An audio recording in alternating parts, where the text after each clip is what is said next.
오늘 이 밤 우리는 로마서 강의 그 44번째 시간 신부여 신랑 예수님을 뜨겁게 사랑하라 라는 제목으로 하나님의 말씀을 받겠습니다. 실체를 안다는 말은 어떤 사람의 겉모습과 속사람이 다른 것을 알게 되었을 때 보통 사용하는 표현입니다.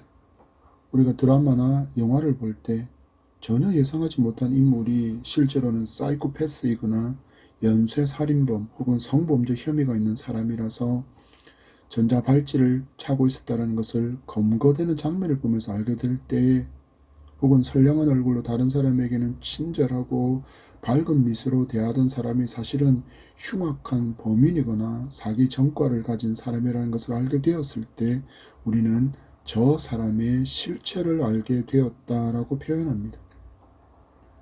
우리 속담에도 이런 상황에 맞는 표현이 있지 않습니까? 10길 물속은 알아도 한 길 사람 속은 알 수가 없다. 이 속담의 의미를 좀 더 알기 위해서 단위로 쓰인 이 길의 길이를 한번 살펴보겠습니다. 이 길은 2.4m에서 3m를 나타내는 단위로 10길이니 그 깊이가 무려 24m에서 30m에 이릅니다. 이렇게나 깊은 물속은 알 수 있지만 그에 비해서 10분의 1 정도밖에 되지 않는 사람 속은 알 길이 없다는 것입니다. 그래서 우리는 살아가면서 믿는 도끼에 발등을 찍히는 경험을 많이 하지 않습니까?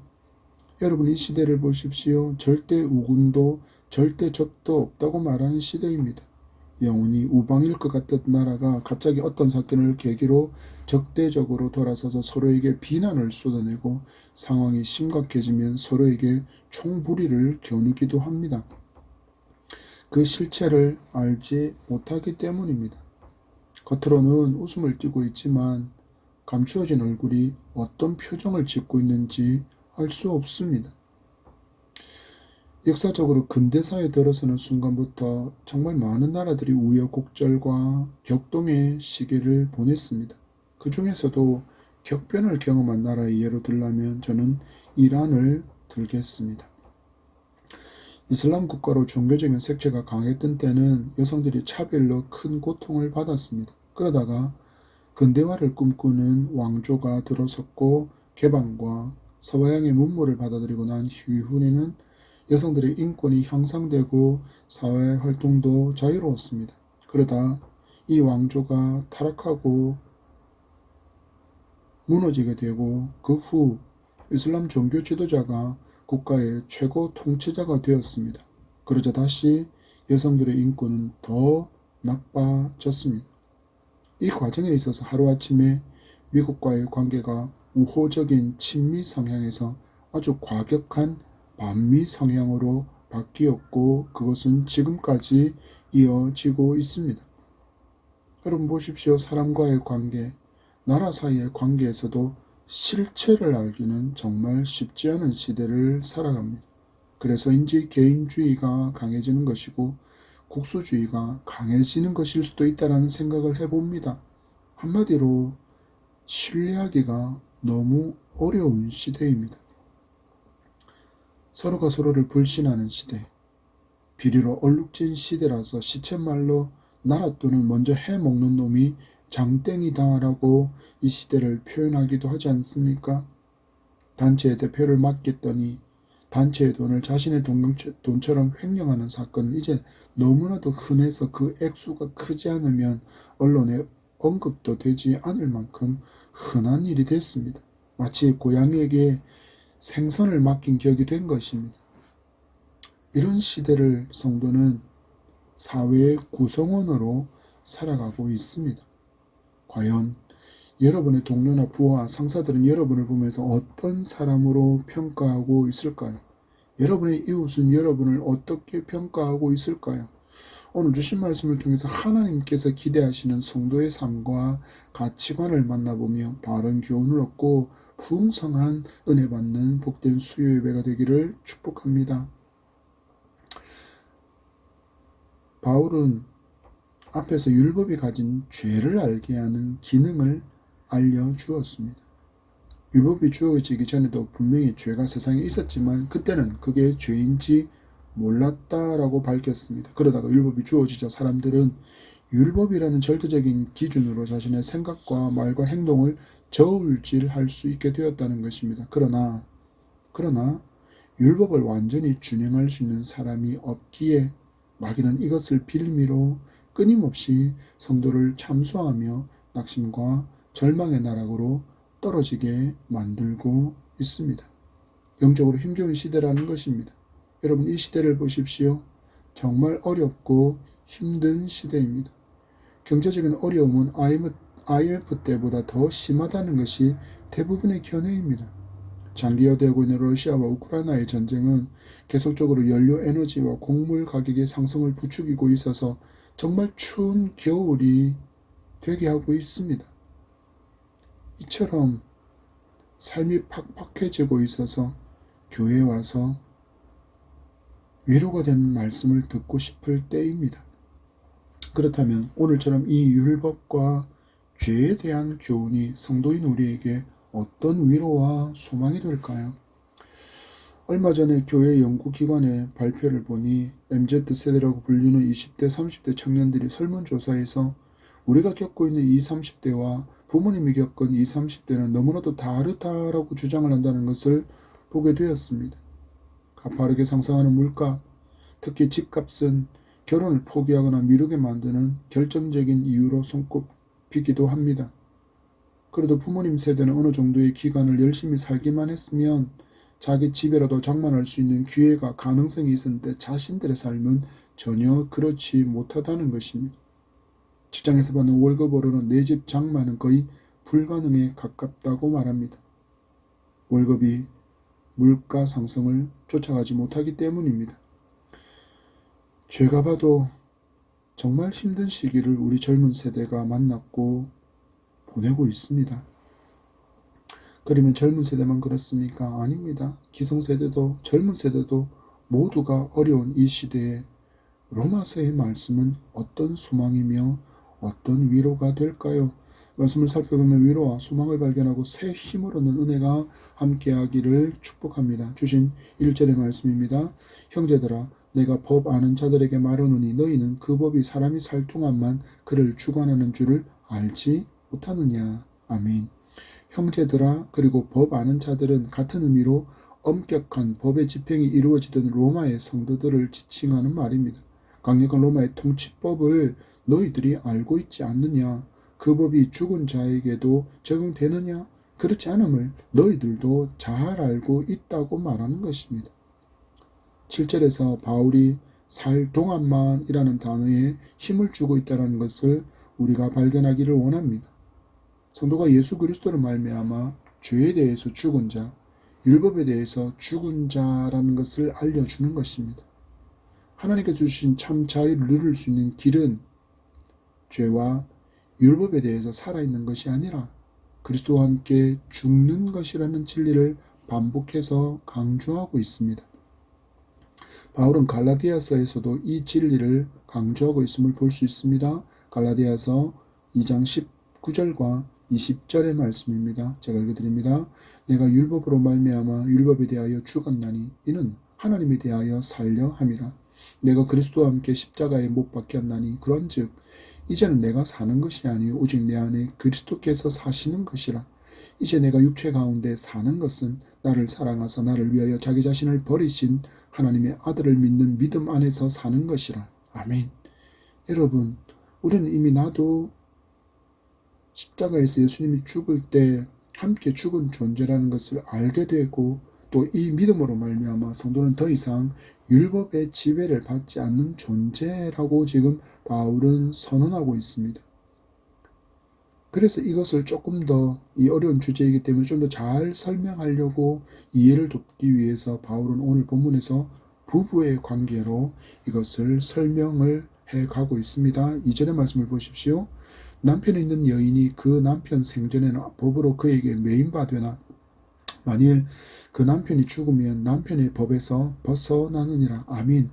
성경은 특별한 경우를 제외하고는 이혼을 금하고 있습니다. 그렇지만 부부가 사별로 홀로 되었을 때는 재혼이 가능했다라는 것을 역시 또 말하고 있습니다. 여러분, 결혼이 무엇입니까? 부부가 된다는 것은 서로에게 무한한 책임을 지겠다는 다짐의 서약이 예식에 있음을 우리는 알고 있습니다. 서로가 부부라는 관계로 인해 하나로 묶이게 되는 존재가 된 것이기 때문입니다. 그래서 결혼 이후에 부부는 서로에게 큰 영향을 끼치며 책임과 의무를 다하며 살아가는 것입니다. 예수를 믿기 전에 사람들은 깨닫고 알지 못했지만 부부처럼 율법에 매인 채 살고 있었습니다. 그러나 예수 그리스도를 나의 구주로 믿은 이후에 율법에 대해서 죽고 그리스도와 함께 사는 존재가 되었습니다. 그런데 안타까운 것은 아직도 이 은혜를 알지 못하고 경험하지 못한 채로 교회를 다니는 사람이 많다는 것입니다. 이들에게서 행위로 율법의 의를 충족시키려고 노력하는 모습이 발견되기도 합니다. 교회를 섬기고 성도를 섬기며 이웃을 섬기는 것이 율법을 준행하여 의를 이룰 것처럼 여기는 모습이 그들에게서 나타나는 것입니다. 그러나 그들의 삶을 보면 어느 순간 율법을 온전히 준행할 수 없는 자신의 한계를 발견하고 만나서 갑자기 실족하고 갑자기 주저앉아 버리는 경우를 보게 됩니다. 그럼 어떤 일이 자연스럽게 뒤따릅니까? 마귀가 우는 사자처럼 그 순간을 놓치지 않고 찾아와 참소합니다.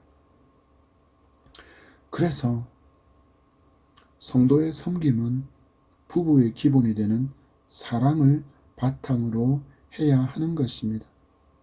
교회 모든 것, 우리의 삶의 모든 것은 바로 사랑이 그 바탕이 되어야 합니다. 성도가 예수님을 믿은 후에 율법에서 자유롭게 되었지만 그럼에도 우리는 율법이 우리의 삶의 지침이라는 것을 잊지 말아야 합니다. 예수님의 신부답게 사는 길이 율법으로 기록되어 있기 때문입니다. 그러나 이제 우리의 순종은 하나님을 사랑하는 것이 그 이유가 되는 것입니다. 사랑으로 인해서 하는 섬김이고 사랑으로 인해서 하는 순종이 되어야 우리는 끝까지 순종하는 삶을 살아갈 수 있음을 믿기 바랍니다. 이어지는 7절의 말씀입니다. 다 같이 시작. 그러므로 만일 그 남편 생전에 다른 남자에게 가면 음녀라. 그러나 만일 남편이 죽으면 그 법에서 자유롭게 되나니 다른 남자에게 갈지라도 음녀가 되지 아니하느니라. 아멘.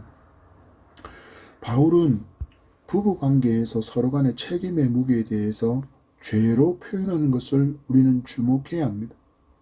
그 남편 생전에 다른 남자에게 가면 음녀라.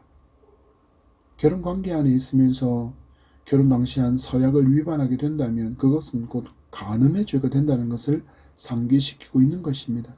그러나 둘 중 한 사람이 죽으면 더 이상 그 책임에 매이지 않게 되듯이 믿음으로 말미암아 성도는 더 이상 율법의 메인 존재가 아니라는 것을 부부 관계를 통해서 알려주고 있습니다. 말씀에 따르면 성도는 그리스도와 함께 죽음으로 율법과는 이혼을 하게 되었고 참 신랑이신 예수 그리스도와 결혼의 관계가 되었다는 것입니다. 이제 나의 신랑은 오직 예수 그리스도밖에 없습니다. 그렇다면 우리는 이렇게 질문해야 합니다. 성도는 이제 어떻게 살아야 하는가? 율법에 대해서 죽고 그리스도와 함께 사는 부부가 된 성도는 이제 어떻게 살아야 하는가라고 질문을 해야 합니다. 그리고 이 질문은 성도의 삶에 아주 다양한 형태로 적용해 볼 수 있습니다. 예를 들어 당신은 왜 예배합니까?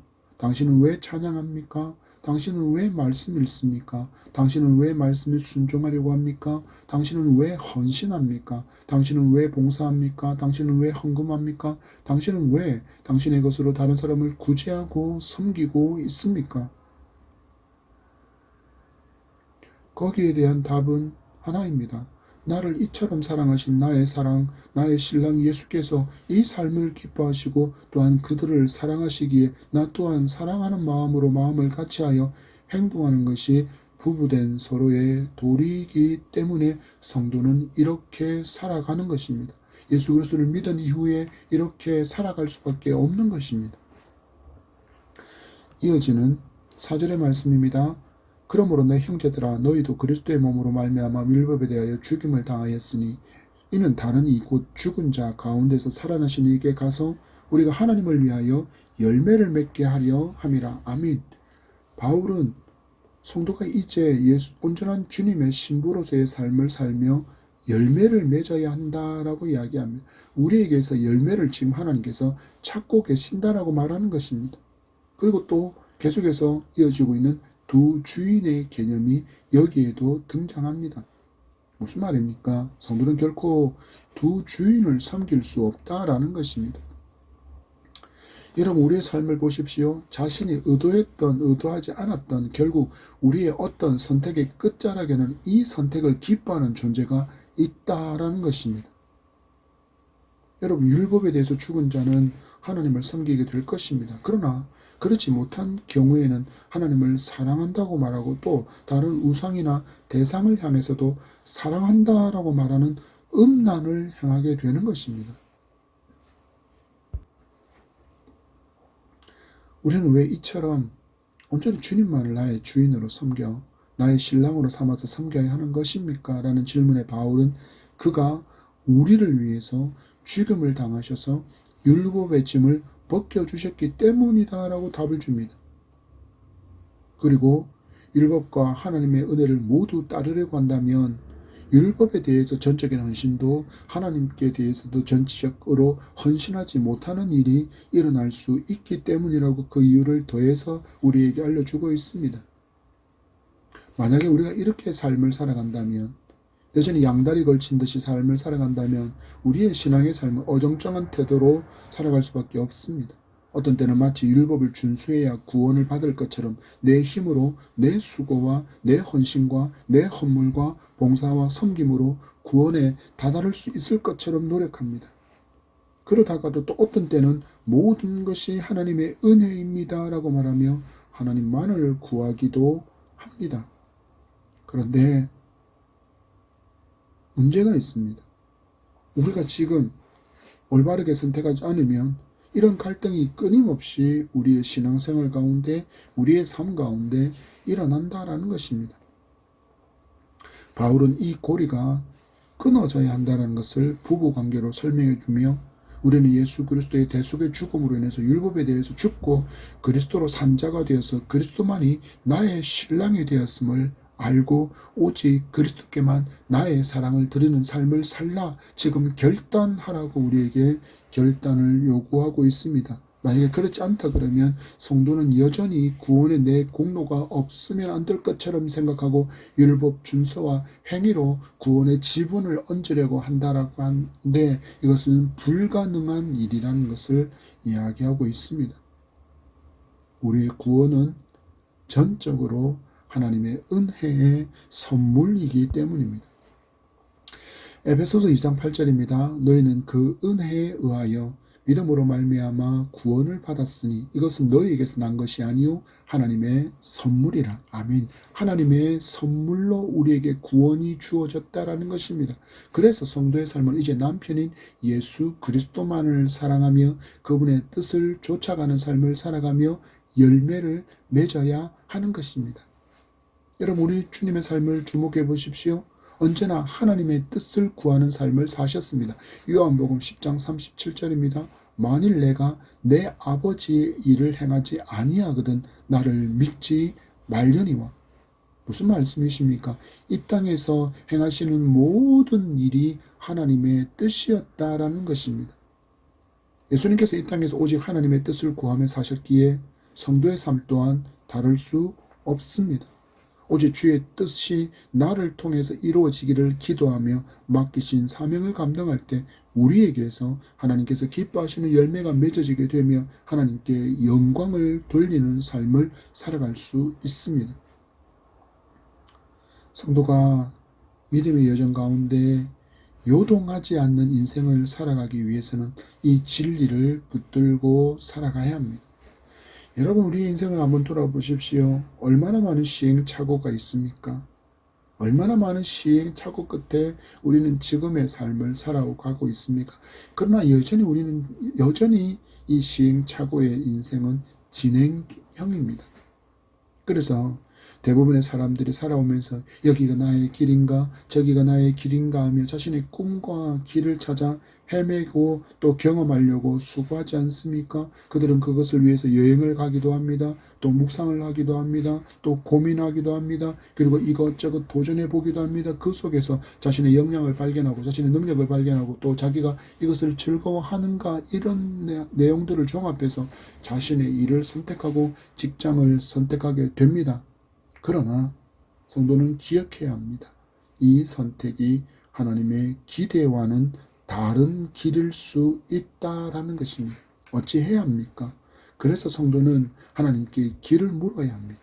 하나님께서 기뻐하시는 길을 발견해야 합니다. 그리고 나아갈 때 본문의 말씀처럼 하나님께서 기뻐하시는 열매를 맺으며 살아갈 수 있고 방황의 폭도 그만큼 줄일 수 있는 것입니다. 여러분, 한번 여러분의 삶을 돌아보시겠습니까?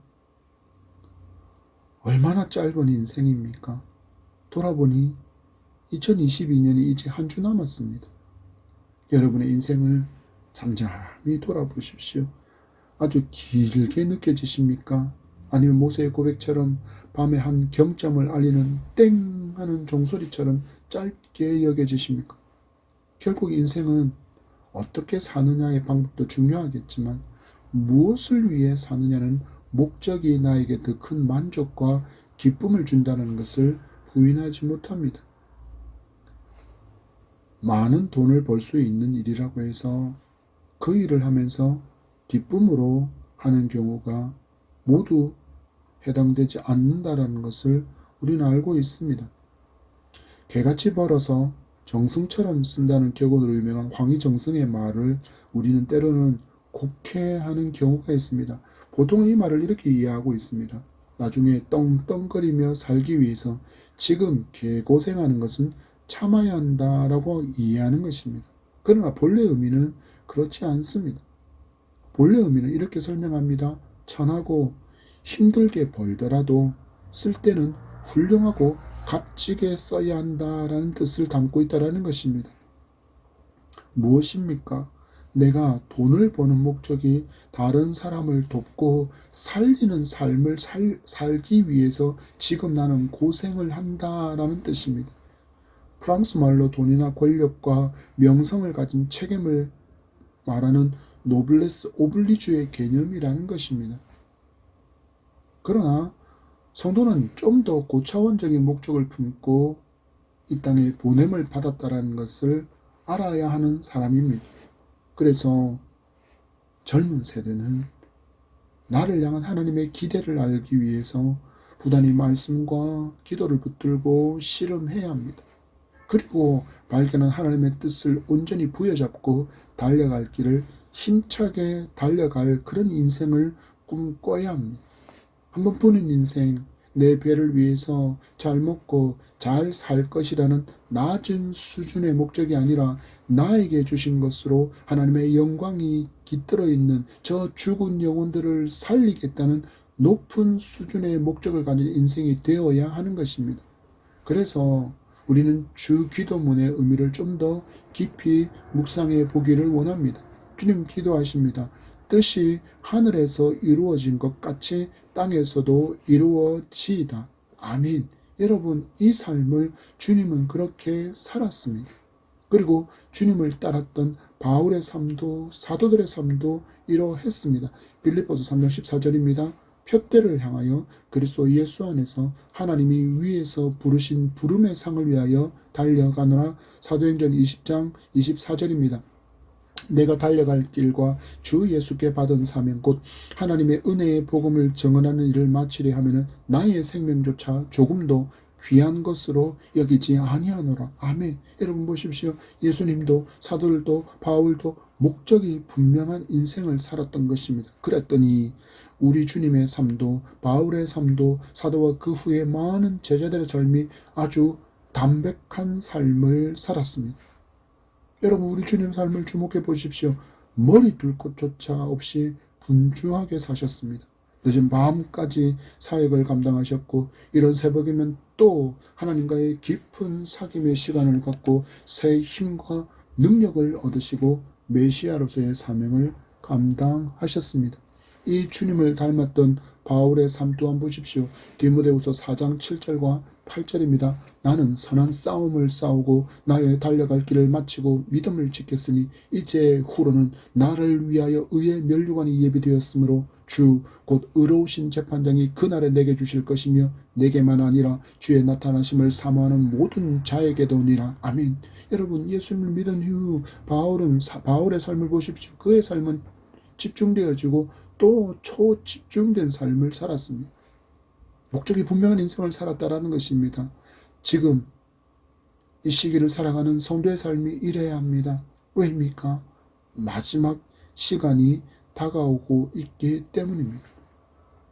하나님의 종말을 알리는 모래시계가 거의 그 끝이 보인다고 성경은 이미 우리에게 알려주고 있습니다. 성경의 증거가, 성경의 예언이 지금 우리에게 이 시대가 종말의 끝자락, 말세치 말이라는 것을 알려주고 있습니다. 수많은 증거를 우리에게 보여주고 있습니다. 그래서 성도는 이제 내 길을 점검해야 합니다. 나는 바른 길을 가고 있는지, 그리고 그 길을 정말 잘 가고 있는지, 하나님께서 인정하실 열매가 내 삶에 있는지, 하나님 앞에 서는 그날에 부끄럼 없을지 이제는 점검해야 할 시간입니다. 이건 나이의 문제가 아닙니다. 남녀노소 불문하고 점검해야 합니다. 바울의 말을 들어보십시오. 5절과 6절입니다. 다 같이 시작. 우리가 육신에 있을 때에는 율법으로 말미암는 죄의 정욕이 우리 지체 중에 역사하여 우리로 사망을 위하여 열매를 맺게 하였더니 이제는 우리가 얽매였던 것에서 대하여 죽었으므로 율법에서 벗어났으니 이러므로 우리가 영의 새로운 것으로 섬길 것이요 율법의 조문에 묵은 것으로 아니할지니라. 아멘. 예수님을 믿고 거듭난 성도로 주님의 거룩한 신부로서의 삶이 없으면 우리는 여전히 옛사람이 그랬던 것처럼 사망을 위한 열매를 맺으며 살아가게 된다라고 이야기합니다. 무너지고 사라지고 깨지고 없어져 버릴 것만을 추구하며 사는 인생이 된다는 것입니다. 어찌 해야 합니까? 새로운 피조물 다운 삶을 살아서 생명의 열매를 가득히 안고 주님 앞에 선 날을 고대하며 오늘을 살아가야 하는 것입니다. 솔로몬은 전도서를 통해서 젊은 세대에게 이렇게 권면합니다. 전도서 12장 1절과 2절의 말씀입니다. 너는 청년의 때 너의 창조주를 기억하라. 곧 공고한 날이 이르기 전에 나는 아무 낙이 없다고 할 해들이 가깝기 전에 해와 빛과 달과 별들이 어둡기 전에 비 뒤에 구름이 다시 일어나기 전에 그리하라. 아멘. 우리는 이 말씀, 전도서의 말씀을 보통 청년들을 위한 설교로 가장 많이 선택하는 본문 중에 하나인데 여기에 청년했다라고 말하고 있기에 젊은 청춘에게만 주신 말씀처럼 오해하지 않아야 합니다. 바로 내가 청년이기 때문입니다. 나에게 호흡이 있는 그 모든 사람이 지금 청년의 때 나의 인생에서 가장 젊은 시간을 살고 있기 때문입니다. 그래서 솔로몬은 표현하지 않습니까? 공고한 날이 이르기 전에 아무 낙이 없다고 할 해가 가깝기 전에 해와 빛과 달과 별들이 어둡기 전에 창조주를 기억하는 삶, 나를 향하신 하나님의 선하시고 기뻐하신 뜻이 무엇인지를 분별하며 살아가는 인생이 바로 청년의 삶을 살아가는 성도라고 말씀합니다. 그럼 우리는 왜 이렇게 살아야 합니까? 예수 그리스도의 대속의 은혜로 말미암아 나는 구원받은 하나님의 자녀, 오늘 바울의 비유에 따르면 거룩한 주님의 거룩한 신부가 되었기 때문입니다. 완벽한 남편이 우리에게 있기에 그분의 뜻을 따라가면 하나님의 기쁨을 구하는 삶을 살아갈 수 있고 하나님께서 기뻐하시는 열매 있는 삶을 살아갈 수 있기에 우리는 이렇게 살아야 합니다. 여러분, 나에게 임한 이 놀라운 구원의 은총을 누리며 살아가게 되기를 소망합니다. 여전히 내 노력으로 뭔가 구원의 어떤 지분을 얹으려고 하는 그런 어리석은 시도를 멈추시기 바랍니다. 이 노력은 나에게 더 큰 절망만을 안겨줄 뿐입니다. 성도는 율법을 기억하며 살아가야 되는 것은 분명합니다. 이것은 구원의 방편이 아니라 하나님께서 기대하시고 기뻐하시는 삶의 기준이 바로 율법이 기록한 목적이기 때문입니다. 예수 그리스도의 거룩한 신부가 되었기에 거룩한 신부로서 살아갈 수 있는 삶의 지침서가 되기 때문입니다.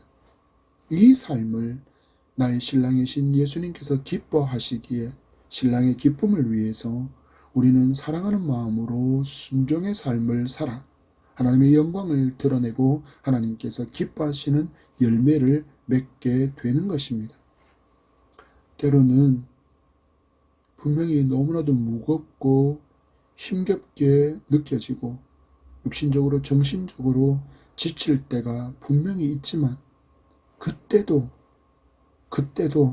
우리를 일으켜 세우는 힘은 나의 신랑이신 오직 예수 그리스도께 있음을 우리는 믿어야 합니다. 그래서 우리의 시선이 늘 주님의 십자가에 머무르기를 힘써야 하는 것입니다. 고린도전서 13장 13절은 우리에게 이것을 이야기합니다. 그런즉 믿음, 소망, 사랑 이 세 가지는 항상 있을 것인데 그 중에 제일은 사랑이라. 주님의 사랑이 나를 살린 것처럼 주님의 신부된 내가 주님을 뜨겁게 사랑하고 그 주님이 사랑하는 이웃을 뜨겁게 사랑하면 우리도 주님처럼 살아갈 수 있다는 것입니다. 한 해의 마지막을 향한 시계가 멈추지 않고 지금 이 시간도 달려가고 있습니다. 우리 이 한 해 잘 마무리하고 더 멋진 2023년을 맞이할 준비를 잘 해봅시다. 새로운 한 해는 신랑 되신 예수님과 더 뜨겁게 사랑하며 그 사랑을 잘 흘려보내는, 그래서 많은 사람이 그 사랑을 알 수 있게 해주는 주님의 신부로 살아보기를 원합니다. 이 삶이 신랑이신 예수님께서 우리를 향한 기대이고 또한 기뻐하는 삶이기 때문입니다. 주님 우리를 이렇게 부르셨습니다. 내가 너희로 사람을 낳는 어부가 되게 하리라.